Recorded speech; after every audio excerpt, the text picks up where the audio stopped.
नमस्कार, मैं आपका ज्योतिषी मोहन जी नक्षत्रवाणी चैनल से माँ तारा को प्रणाम करते हुए, अपने गुरु को प्रणाम करते हुए आप सबों का बहुत बहुत नमन। आज का विषय है नवरात्र।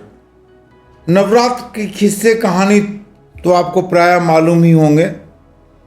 2021 आश्विन नवरात्र 7 तारीख यानी 7 अक्टूबर से शुरू हो रहे हैं। ये नवरात्र 9 दिन के न होके 8 दिन के ही होंगे। नवरात्र में पुराने स्कंद पुराण में क्या क्या बताया गया है, मैं किसी विधि, कलश स्थापना और पूजा की चर्चा नहीं करूंगा। नवरात्र के महत्व की चर्चा करूंगा जो स्कंद पुराण में बताया गया है। तो आइए इसी विषय पर चर्चा करते हैं।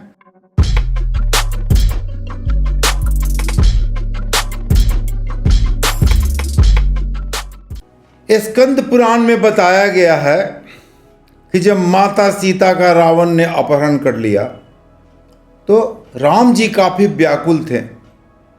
ऐसे समय में नारद जी आकर राम जी को कुछ उपदेश देते हैं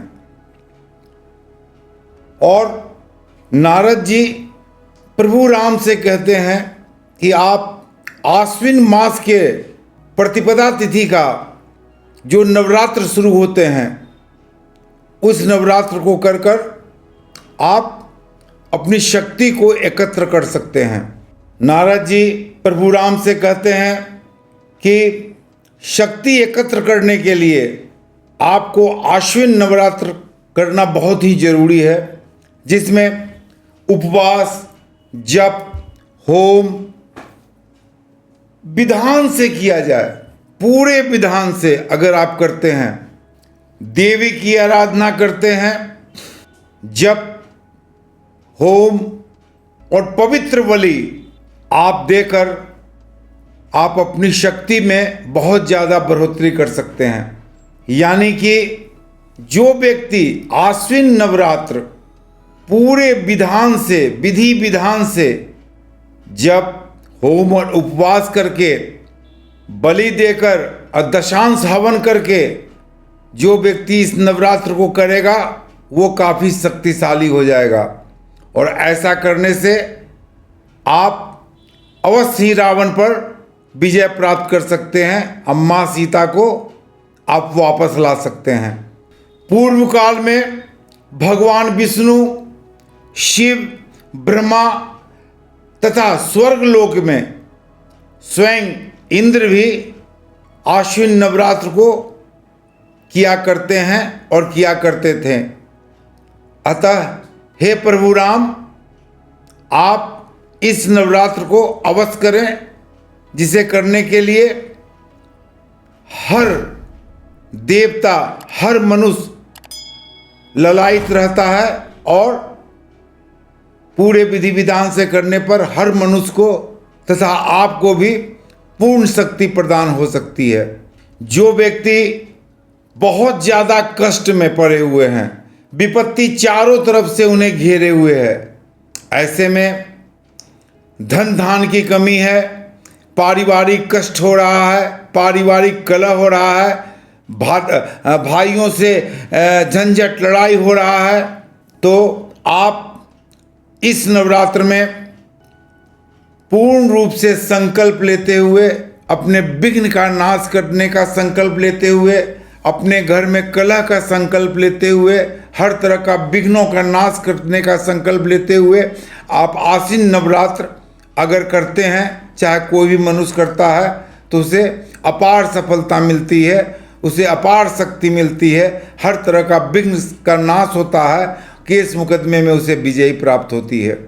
नारद जी प्रभु राम को समझाते हैं कि विश्वामित्र, भृगु, वशिष्ठ और कश्यप तथा देव गुरु बृहस्पति भी इस नवरात्र को करते हैं और अपनी शक्तियों का अर्जन करते हैं।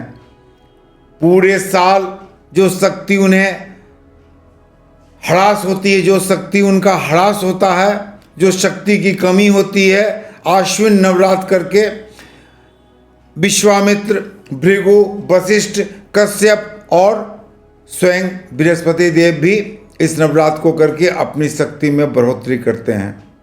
अतः प्रभु राम को उन्होंने सलाह दिया कि रावण वध के लिए और माँ सीता को वापस लाने के लिए आपको अवश्य ये नवरात्र करनी चाहिए और इस नवरात्र करके आप अवश्य ही विजयी होंगे।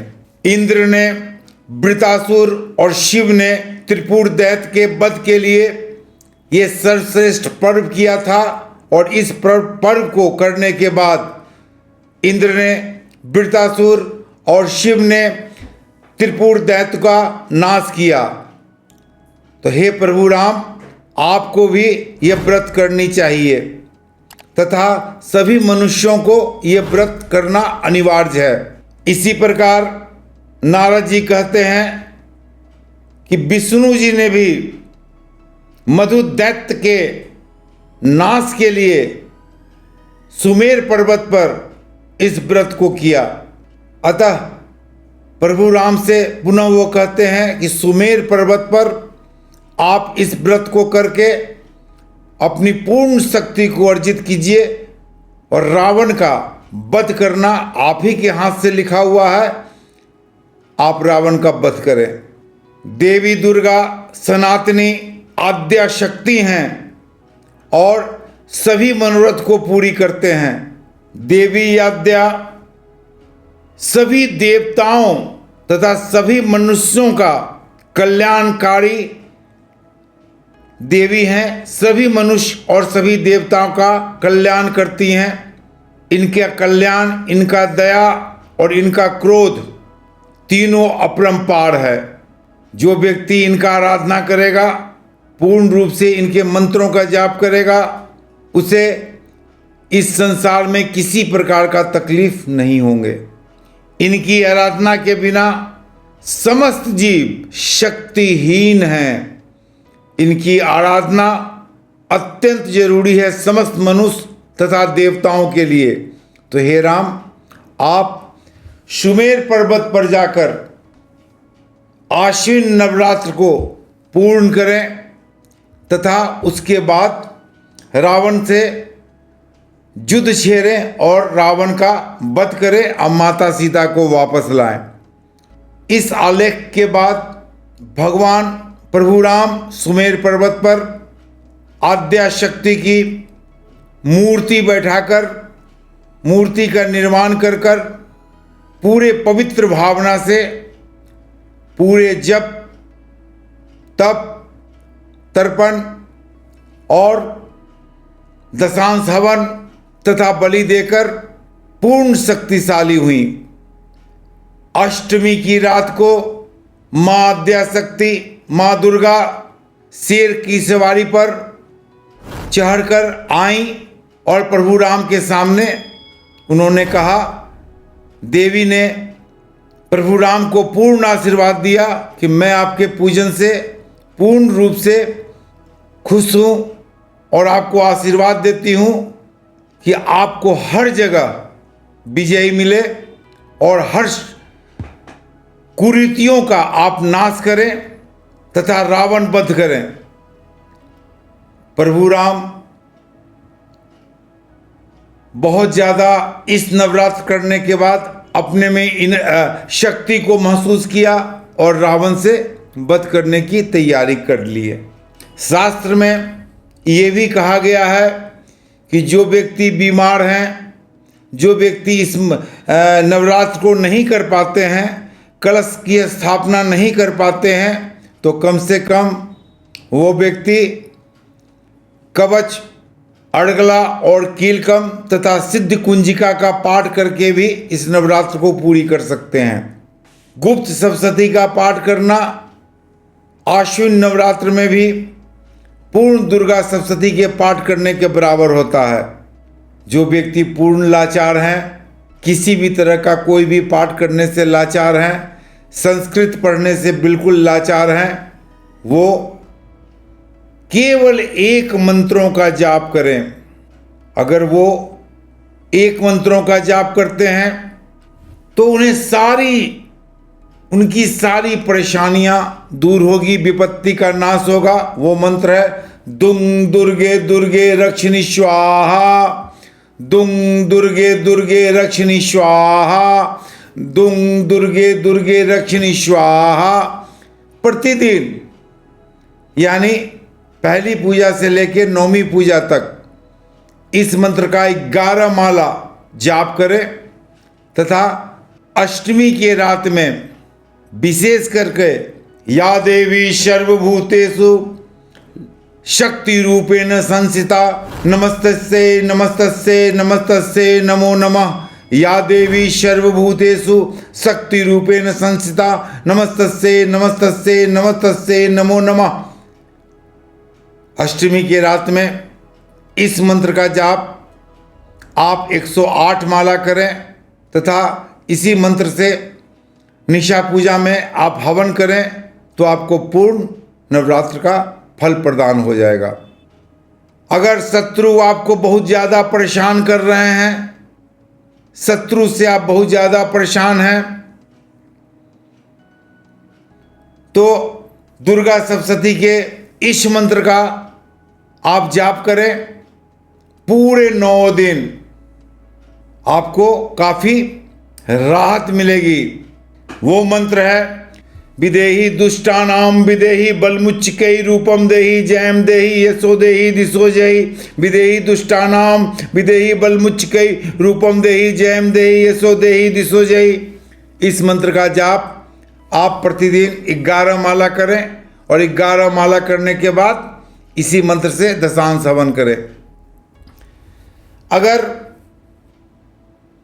बहुत ज़्यादा आप आर्थिक तंगी में हैं, पूजा को विधि विधान से नहीं कर सकते हैं, तो आप 9 दिन नित्य क्रिया करने के बाद इस मंत्र का जाप करें।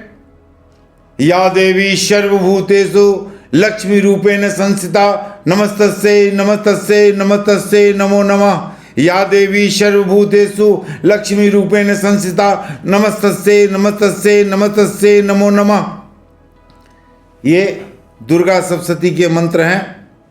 या विदेही देवी कल्याणम विदेही परमाश्रियम रूपम देही जयम देही यशो देही दिशो जयी, विदेही देवी कल्याणम विदेही परमाश्रियम रूपम देही जयम देही यशो देही दिशो जयी।